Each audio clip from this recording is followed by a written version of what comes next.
الحمدللہ رب العالمین والصلاة والسلام علی سیدنا محمد سید الاولین والآخرین وعلی آلہ واصحابہ اجمعین۔ آج سورہ الانعام کا جو رکوع ہم پڑھیں گے وہ گزشتہ رکوع کے ساتھ متصل ہے اور موضوع بھی اس سے متصل ہے۔ گزشتہ کے رکوع میں ہم نے جیسے پڑھا تھا کہ مکے کے مشرکین نے جانوروں کے کھانے، چوپایوں کے کھانے کے تعلق سے کچھ چیزوں کو حلال اور کچھ چیزوں کو حرام کر لیا تھا، اور وہ بھی کافی اللاجیکل طریقے سے انہوں نے حرام کیا تھا۔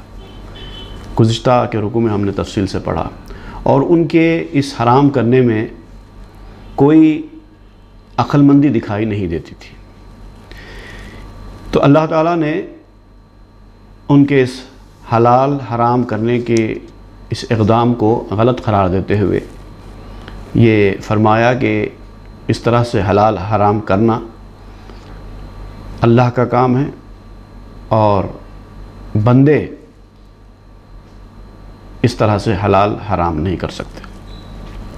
جب انہوں نے یہ کہا کہ نہیں اللہ نے حرام کیا ہے، تو ان سے یہ کہا گیا کہ اگر اللہ نے حرام کیا ہے تو اس کی دلیل لاؤ، کوئی گواہ لاؤ یا کوئی ایسی چیز لاؤ جس سے ثابت ہوتا ہو کہ اللہ نے اس کو حرام کیا ہے۔ اب یہاں پر اسی کا تسلسل جاری رہتا ہے۔ اللہ تعالیٰ فرماتا ہے کہ اعوذ باللہ من الشیطان الرجیم، بسم اللہ الرحمن الرحیم، قل لا اجد فیما اوحی الی محرما علی طاعم یطعمہ الا ان یکون میتۃ او دما مسفوحا او لحم خنزیر فانہ رجس او فسقا اہل لغیر اللہ بہ فمن اضطر غیر باغ ولا عاد فان ربک غفور رحیم۔ صدق اللہ العظیم۔ خطاب نبی کریم صلی اللہ علیہ وسلم سے ہو رہا ہے، اور اللہ تعالیٰ فرماتا ہے کہ اے نبی آپ ان سے فرمائیے کہ میں اس کتاب میں جو مجھ پر اللہ کی جانب سے اتاری گئی ہے، وحی کی گئی ہے، اس میں تو میں ایسی چیزیں نہیں پاتا جس میں تمہاری حرام کردہ چیزوں کی تصدیق کی گئی ہو۔ یعنی ایسی کوئی چیز حرام کھانے والے پر جو کھاتا ہے، میری طرف سے اس کتاب میں تو ایسا کچھ نہیں ہے، سوائے اس کے کہ جن چیزوں کو حرام قرار دیا گیا ہے ان کی جو کیٹیگریز ہیں، وہ کیٹیگریز میں ایک تو یہ ہے کہ الا ان یکون میتۃ، کہ وہ جانور جو مردار ہے، مر گیا ہے، اپنی موت آپ مر چکا ہے، اس کو ذبح نہیں کیا گیا ہے، وہ جانور حرام ہوگا۔ اب جیسے کہ کافر لوگ کہا کرتے تھے کہ اس میں بھی جنین کا مسئلہ، جانور کے پیٹ میں جو جانور نکلا اس کا مسئلہ الگ ہے، پھر اس کے اندر مرد اور عورت کی تخصیص کر دی گئی تھی، فلاں چیز مرد نہیں کھا سکتے، فلاں چیز عورت نہیں کھا سکتی۔ تو اس میں یہ بتایا گیا کہ اس طرح کی کوئی تخصیص تو نہیں ہے، کھانے میں حرام حلال میں عورت اور مرد کی اس میں کوئی امتیازی حیثیت نہیں ہے۔ مردار ہے جو اپنی موت آپ مر چکا ہے جانور بغیر ذبح کیے، کہ وہ تو سب کے لیے حرام ہے۔ اب اس میں مرد ہو کہ عورت، سب کے لیے حرام ہے۔ او دمن مسفوحا، یا پھر وہ خون جو بہتا ہوا ہو۔ اب یہاں پر بہتے ہوئے خون کی صراحت اس لیے کی گئی ہے کیونکہ جانور کے اندر ایک تلی بھی ہوتی ہے، وہ بھی خون سے بنی ہوتی ہے، وہ جائز ہے، وہ حلال ہے۔ تو اس کی صراحت کرنے کے لیے اگر محض خون کہہ دیا جاتا تو لوگ کہتے کہ بھئی تلی بھی حرام ہے کیونکہ وہ بھی خون کی ہوتی ہے، لیکن یہاں پر صراحت کر دی گئی کہ بہتا ہوا خون وہ حرام ہوگا، جانور کا آپ خون نہیں پی سکتے، وہ حرام ہے۔ او لحم خنزیر، اور اس طرح خنزیر کا گوشت، سور کا گوشت بھی حرام ہے۔ فإنہ رجس، کیونکہ یہ سخت گناہ ہے، ناپاکی ہے۔ انسان کے لیے کھانا اس کی روحانی ہو کہ جسمانی ہو، صحت کے لیے اچھا نہیں ہے، تو اس لیے اس کو حرام قرار دے دیا گیا ہے۔ اب یہاں پر چند چیزوں کا ذکر کیا گیا، 2-3 چیزیں ہیں، ایک تو مردار کا کھانا ہے، اور ایک جو ہے خنزیر کے گوشت کا کھانا ہے، اور ایک بہتے ہوئے خون کا. ان 3 چیزوں کی صراحت کی گئی. اور بھی بہت ساری چیزیں حرام ہیں، لیکن مفسرین کا کہنا یہ ہے کہ چونکہ یہ مکے کی نازل کردہ آیت ہے تو اس وقت تک جو چیزیں حرام ہوئی تھیں وہی اسی کا ذکر اس میں کیا گیا ہے. بعد میں آہستہ آہستہ بعض چیزوں کی حرمت بھی نازل ہوئی ہے. اور کبھی ایسا بھی ہوتا ہے کہ حرام چیزوں میں سے کسی ایک کا ذکر کر کے باقی چیزیں اس سے مراد لے لی جاتی ہیں، تو ایسا بھی ہو سکتا ہے. اب یہ جو حرام کیا جاتا ہے کسی چیز کو اللہ تعالیٰ کی جانب سے، تو اس کے 2 بنیادی وجوہات ہوتے ہیں. فَإِنَّهُ رِجْسٌ أَوْ فِسْقًا أُحِلَّ لِغَيْرِ اللَّهِ بِهِ. اب ذبح کیا بھی جائے تو اللہ کا نام لے کر ذبح کرنے پر ہی وہ حلال ہوگا. اللہ کے سوا کسی اور کا نام لے کر اگر ذبح کریں گے تو وہ حرام ہو جائے گا. تو یہ بھی ایک حرمت ہے. تو یہاں پر ان دونوں حرمتوں کے درمیان جو فرق ہے وہ واضح کیا جا رہا ہے. ایک تو وہ ہے کہ جو رجس ہے، ناپاکی ہے، گندی چیز ہے، انسان کے لیے اچھی چیز نہیں ہے، تو اس بنیاد پر کہ وہ چیز انسان کے کھانے کے لیے اچھی نہیں ہے حرام کیا گیا. دوسری ایک اور چیز ہے جو انسان کے کھانے کے لیے اچھی ہے، نہیں ہے کہ بات نہیں، وہ ایک حکم ہے. اب اس کی وجہ دریافت نہیں کی جائے گی. بعض احکام ایسے ہوتے ہیں کہ جس کے پیچھے ایک وجہ ہوتی ہے کہ فلاں وجہ سے وہ چیز تمہارے لیے حرام کی گئی ہے. لیکن ایک چیز ہوتی ہے کہ اس کے اندر کوئی وجہ نہیں ہوتی، بس اللہ کا حکم ہو گیا مت کھاؤ. اب چاہے اس کے اندر فائدہ ہی کیوں نہ ہو ظاہری طور پر، لیکن حکم آ جائے تو وہ حرام ہو جائے گی. تو اس کے خلاف کرنا وہ فسق کہلاتا ہے. تو جہاں احل لغیر اللہ بھی کہا گیا، اس کے ساتھ فسقن کا ذکر اس کے متصل پہلے لایا گیا، لیکن اسی سے متعلق ہے. تو چاہے وہ گندگی کی وجہ سے ہو، چاہے وہ نافرمانی کی وجہ سے ہو، جن چیزوں کو حرام قرار دیا گیا ہے وہ تمہارے لیے حرام ہے.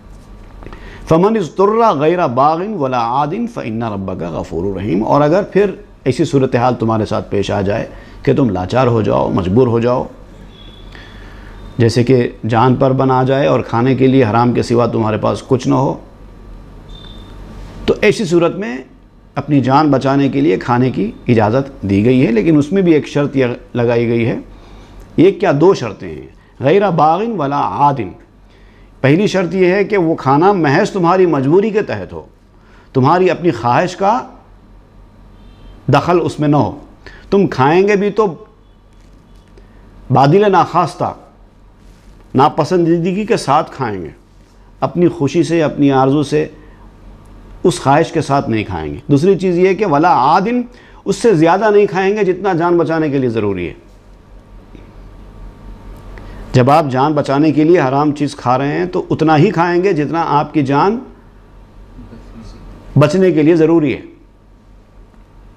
جیسے کہ ایک مثال میں آپ کو دوں، بعض دوائیں ایسی ہوتی ہیں جس کے اندر الکحل ہوتا ہے، اگرچہ کہ اس میں الکحل کی مقدار بہت کم ہوتی ہے، کبھی وہ پریزرویٹو کے طور پر استعمال ہوتا ہے اور کبھی کوئی اور دوسرا اس کا ایفیکٹ ہوتا ہے، اس لیے استعمال ہوتا ہے. تو اب وہاں پر وہ دوا اگر آپ کو تجویز کر دی گئی تو اب آپ کو یہی دیکھنا پڑے گا کہ کیا یہ دوا میرے لیے مجبوری ہے، کیا اس کا کوئی آلٹرنیٹ میڈیسن اویلیبل ہے یا نہیں ہے. پہلے یہ دیکھا جائے. جب نہیں ہے، اس کے سوا کوئی اور چارہ ہی نہیں ہے، تو تب آپ وہ دوا استعمال کر سکتے ہیں. لیکن پھر اس میں دوسری شرط رہے گی کہ جتنی آپ کو استعمال کرنا ضروری ہے اتنا ہی کرنا پڑے گا، اس سے زیادہ نہیں کر سکتے. تو 2 شرطوں کے ساتھ بعض وقت حرام چیز بھی حلال بن جاتی ہے. فإن ربک غفور رحیم.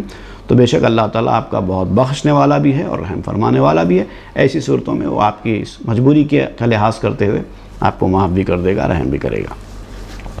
یہ جو آیت ہے احل لغیر اللہ بھی، یہ قرآن مجید میں اس مضمون کی 4 آیتیں نازل ہوئی ہیں. سورہ البقرہ میں بھی ایک آیت ہے، ہم نے اس سے پہلے پڑھا ہے. فمن اضطر غیر باغ ولا عاد فلا اثم علیہ ان اللہ غفور رحیم. تو جو مجبور ہو جائے، سرکشی کا مظاہرہ کرتے ہوئے نہ کھائے، مجبوری میں کھائے، اور جتنا ضروری ہے اتنا ہی کھائے، تو پھر اس میں کوئی برائی نہیں ہے، کوئی گناہ نہیں ہے. یہاں پر بھی وہی مضمون مختلف انداز سے بیان کیا گیا. وعلی الذین ہادوا حرمنا کل ذی ظفر. اور اس سے پہلے جو یہودی قوم تھی ان کے لیے بھی ہم نے حرام کیا تھا ہر ناخن والا جانور، ہر وہ جانور جس کو ناخن ہوتا ہے وہ سب کا سب ان کے لیے حرام کیا گیا تھا، یہاں تک کہ وَمِنَ الْبَقَرِ وَالْغَنَمِ حَرَّمْنَا عَلَيْهِمْ شُحُومَهُمَا، گائے اور بکری ان کا بھی چربی والا حصہ کھانے کو حرام قرار دیا گیا تھا، یعنی گائے اور بکری کی چربی بھی استعمال کرنے کو یہودیوں کے لیے کسی دور میں حرام قرار دیا گیا تھا، إِلَّا مَا حَمَلَتْ ظُهُورُهُمَا أَوِ الْحَوَيَا أَوْ مَخْتَلَطَ بِعَظْمٍ، سوائے اس چربی کے جو ان کے پشتوں میں یعنی گوشت کے ساتھ لگی ہوئی ہو یا آنتوں میں ہو یا پھر ہڈی کے ساتھ جڑی ہوئی ہو، صرف اس چربی کو کھانے کی اجازت تھی ان کو، باقی جو صرف چربی نکلتی ہے خالص چربی ان کے لیے وہ چیز بھی جائز نہیں تھی ایک دور میں۔ ذَلِكَ جَزَيْنَاهُمْ بِبَغْيِهِمْ، اور یہ ہم نے اس لیے کیا تھا ان کی سرکشیوں کے سبب، انہوں نے جو سرکشیاں کی، جو نافرمانیاں کی، اس کی وجہ سے ان پر یہ بھی حرام کر دیا گیا تھا۔ تو معلوم یہ ہوا کہ حرام کرنے کے دو وجوہات کے علاوہ ایک اور وجہ بھی ہوتی ہے، ایک تو وہ ہوتی ہے جو بیسیکلی انسان کے لیے نقصان دہ ہے، گندی چیز ہے، ایک وہ جو اللہ کی مرضی ہے، چاہے تو وہ حلال کرے چاہے تو وہ حرام کرے، بغیر کسی وجہ کے بھی وہ کسی چیز کو حرام کر سکتا ہے۔ ایک تو یہ ہے کہ انسان کی اپنی نافرمانیوں کی وجہ سے بعض ریسٹرکشنز لگ جاتے ہیں، بعض پابندیاں لگ جاتی ہیں، ایسا بھی ہوتا ہے۔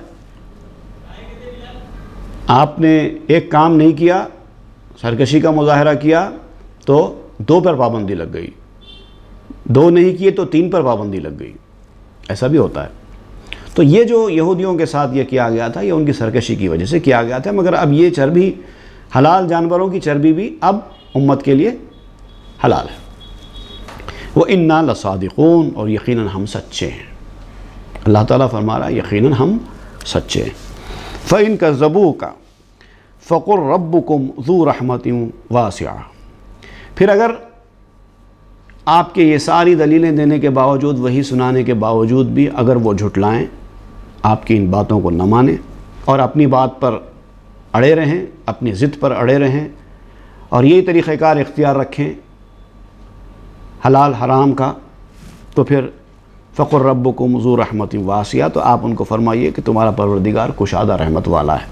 تو اس کی جو کشادہ رحمتی ہے یہ نہیں ہے کہ تم کو جو چاہے کھانے کے لیے چھوڑ دے، جو چاہے حرام کر لے، جو چاہے حلال کر لے، اس طرح کی بات نہیں ہے، بلکہ وہ تم کو نافرمانی کرنے کے باوجود جو مہلت دے رہا ہے، نافرمانی کرنے کے باوجود جو تم کو فوری سزا نہیں دیتا ہے، یہ اس کی رحمت ہے، یہ اس کی جو ہے رحمت واسعہ کا حصہ ہے۔ کافر لوگ کہا کرتے تھے کہ اگر اللہ چاہتا، کیونکہ اللہ تو قادر مطلق ہے، وہ جو چاہے کر سکتا ہے، اگر اللہ چاہتا تو ہم کو ان چیزوں سے روک سکتا تھا، ہم تو مسلسل نافرمانیاں کیے جا رہے ہیں، سرکشیاں کیے جا رہے ہیں، اپنی مرضی کی کیے جا رہے ہیں، اللہ کے پیغامات کو جھٹلاتے جا رہے ہیں، اگر اللہ تعالیٰ ہم چاہتا تو ہم کو بھی سیدھے راستے پہ لا سکتا تھا، ہم کو ان تمام چیزوں سے بچا سکتا تھا، اللہ بتا تو سکتا ہے نا، تو بچا سکتا تھا، اللہ نہیں بچا رہا ہے ہم کو اسی کام میں لگا ہوا ہے، ہم اس کام میں لگے ہوئے ہیں اور وہ ہم کو روکتا بھی نہیں ہے، تو اس کا مطلب اللہ کی منظوری یہی ہے، ہم اللہ کی منظوری سے غلط کام کر رہے ہیں، ہم اللہ کی منظوری سے، اس کی پسند سے کر رہے ہیں یہ سب، ورنہ وہ چاہتا تو روک لیتا۔ وَلَا يُرَدُّ بَأْسُهُ عَنِ الْقَوْمِ الْمُجْرِمِينَ، مگر اللہ تعالیٰ نے تم کو فوری اس کی سزا نہیں دی، روکا تو اس لیے نہیں کہ اللہ تعالیٰ نے دنیا میں انسان کو عمل کرنے کے لیے اس کو صاحب اختیار بنایا ہے، تم چاہتے ہو تو حق کے راستے پہ آؤ، تم چاہتے ہو تو باطل کے راستے پر جاؤ، تم جنت میں آنا چاہتے ہو تو آؤ، دوزخ میں جانا چاہتے ہو تو جاؤ۔ اللہ تعالیٰ ایسا نہیں کرے گا کہ تم کو جنتی بنائے، اگر ایسا ہوتا تو تم کو دنیا میں بھیج کر صاحب اختیار بناتا ہی کیوں؟ تو اللہ نے تم کو با اختیار بنایا ہے بعض چیزوں میں، تو یہ دیکھنا چاہتا ہے کہ وہ لوگ اس کی کتنی سنتے ہیں، کتنی بات مانتے ہیں۔ اب رہا یہ سوال کہ وہ نافرمانی کرنے والے، سرکشی کرنے والے کو فوری سزا کیوں نہیں دیتا؟ تو اس لیے کہ اللہ تعالیٰ رحمت والا ہے، وسیع رحمت والا ہے، وہ مہلت دیتا ہے، نافرمانی کرنے والوں کو بھی ایک وقت کی مہلت دیتا ہے تاکہ وہ ان چیزوں سے باز آ کر توبہ کر لیں اور سیدھے راستے کو اختیار کر لیں۔ تو یہ جو اس کی جانب سے دی جانے والی ڈھیل ہے، یہ مہلت ہے، یہی اس کی رحمت ہے۔ وَلَا يُرَدُّ بَأْسُهُ عَنِ الْقَوْمِ الْمُجْرِمِينَ، مگر ایک بات یاد رکھنا چاہیے سب کو کہ جرم کرنے والوں کو ان کے جرائم پیشہ حرکتوں کی وجہ سے عذاب سے ٹالا تو نہیں جائے گا،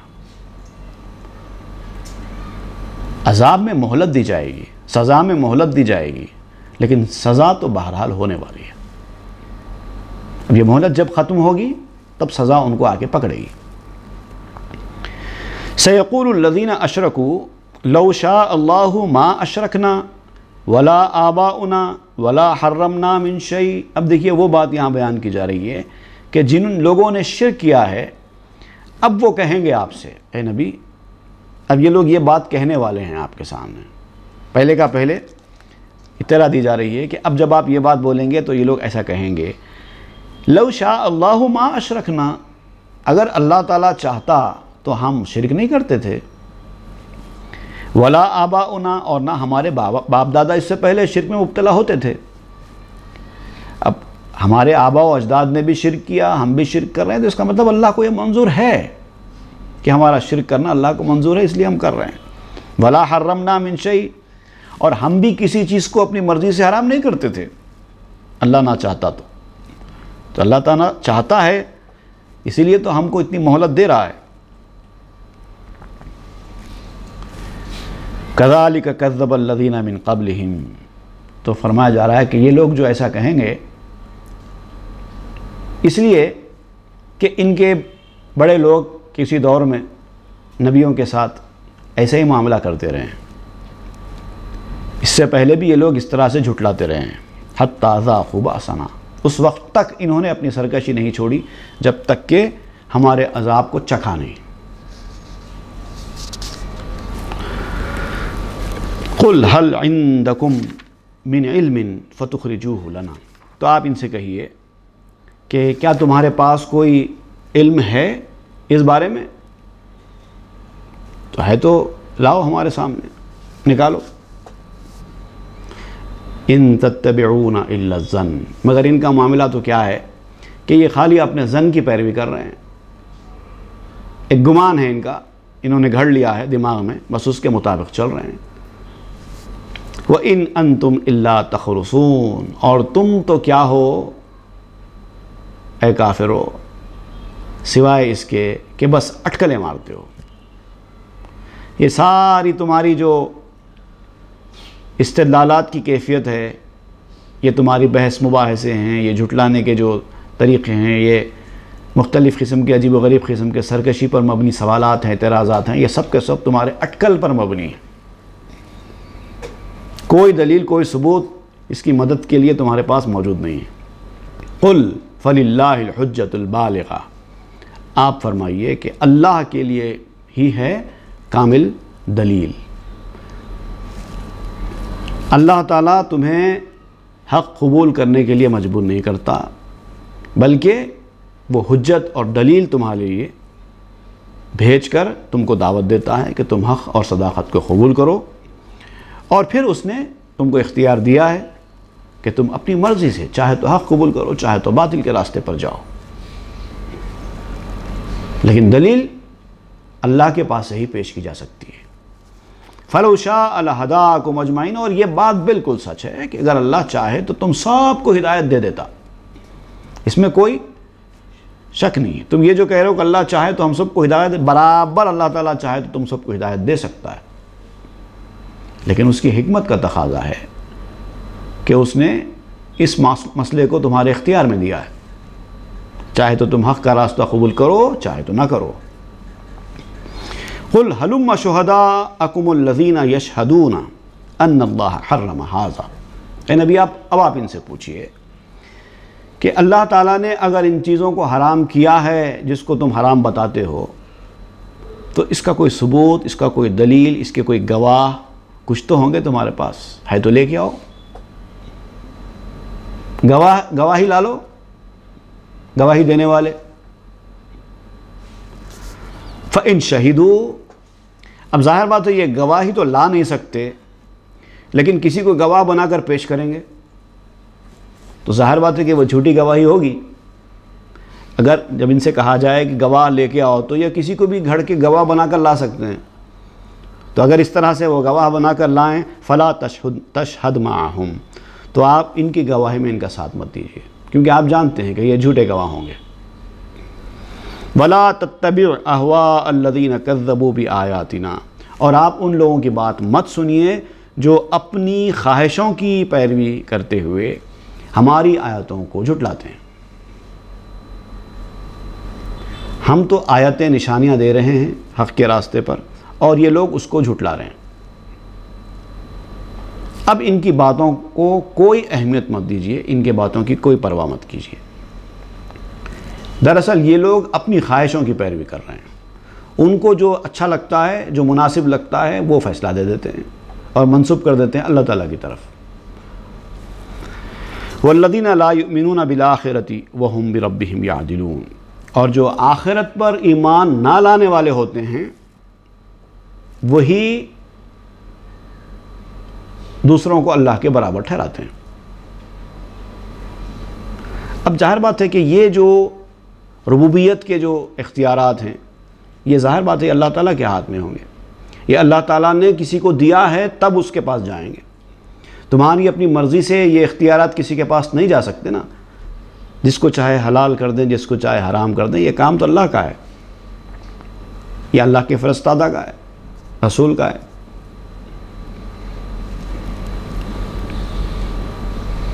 تو تم کسی کو اللہ کے برابر تو نہیں ٹھہرا سکتے، جو کام اللہ کا ہے وہ آپ کسی اور کے سپرد کر رہے ہیں تو اس کا مطلب یہ کہ آپ اس کو اللہ کے برابر ٹھہرا رہے ہیں، اور یہ کام صرف وہی کر سکتا ہے جس کو آخرت پر کوئی ایمان نہیں ہے۔ تو آج کی اس گفتگو کا، آج کے اس رکوع کا جو لب لباب ہے، جو موضوع ہے وہ یہی ہے کہ جو کام اللہ کا ہے یا جو کام اللہ نے اپنے رسول کو دیا ہے وہ اللہ اور اس کے رسول تک رکھیں، اس اختیار میں ہم دخل اندازی نہ کریں، یا وہ اختیار ہمارے ہاتھ میں لینے کی کوشش نہ کریں، یا وہ اختیار ہم کسی اور کو دینے کی کوشش نہ کریں۔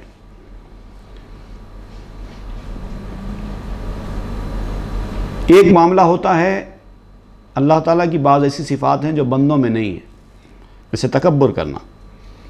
تکبر کرنا صرف اللہ کو زیبا ہے، کسی بندے کو زیبا نہیں ہے۔ اگر کوئی آدمی تکبر کرے گا تو گویا وہ اللہ تعالیٰ کی صفات میں داخل ہونے کی کوشش کر رہا ہے، اللہ بننے کی کوشش کر رہا ہے۔ اور آپ کے کسی معاملے میں کوئی مخالفت ہی نہیں کرنا، یہ اختیار رسول کا ہے، یہ اختیار رسول کا ہے۔ اگر آپ یہ سمجھتے ہیں کہ ساری دنیا میں کوئی آدمی مجھ سے کوئی اختلاف ہی نہ کرے تو اس کا مطلب آپ رسول بننے کی کوشش کر رہے ہیں۔ تو یہ برابر کرنے والی بات ہے۔ اللہ کے اختیارات میں یا اس کے ذاتی افعال میں آپ مداخلت کرنا وہ اللہ کے ساتھ اپنے آپ کو برابر کرنے کے طرح ہے، اور رسول کے اختیار میں جو خالص رسول کو حاصل ہے اس میں آپ مداخلت کر کے وہ اختیار اپنے ہاتھ میں رکھنے کی کوشش کرنا اپنے آپ کو رسول کے برابر بنانے والی بات۔ تو یہ کسی بندے کے لیے مناسب نہیں ہے، نہ ہم خود اللہ کے رسول کے برابر بننے کے راستے پر جائیں اور نہ کسی کو اس راستے پر لے کے آئیں۔ اسی کا نام ہے شرک، اور شرک پھر ربوبیہ بھی ہوتا ہے اور شرک پھر رسالت بھی ہوتا ہے۔ شرک بھی رسالت بھی ہے اور شرک بھی الوہیت بھی ہے۔ اللہ تعالیٰ کے ساتھ کسی کو شریک کرنا، رسول کے ساتھ کسی کو شریک کرنا، دونوں بھی اپنے آپ میں اچھے عمل نہیں ہیں۔ تو یہ حرام حلال کرنا، اس کا تعلق خاص طور پر شریعت کے احکام سے ہے، اور شریعت جس کے تفویض کی گئی ہے اب وہ ہی بتائیں گے کہ کون سی چیز حلال ہے، کون سی چیز حرام۔ بعض چیزیں ایسی ہیں جس کو اللہ نے حرام کیا، اور بعض چیزیں ایسی بھی ہیں جس کو اللہ نے حرام نہیں کیا، رسول نے حرام کیا، بس وہاں تک ہی ہے۔ اس کے بعد اب کسی کو کسی چیز کے حرام کرنے کا اختیار نہیں ہے۔ تو جو چیزیں کھانے کے لیے بیان کر دی گئی ہیں کہ فلاں فلاں چیز تمہارے لیے حرام ہے، بس اس سے بچتے رہو، اور باقی تمہارے لیے سب حلال ہے۔ اب اس کے بعد یہ کہنا کہ ہم فلاں چیز نہیں کھاتے، ہم اس کو حلال نہیں جانتے، تو مطلب آپ ان کافروں کے طریقہ کار پر چلنے کی کوشش کر رہے ہیں۔ اللہ تعالی ہم کو ہدایت دے۔ صدق اللہ العظیم وصدق رسول النبی الامین الکریم ونحن علی ذلک من الشاہدین والشاکرین آمین والحمد للہ رب العالمین۔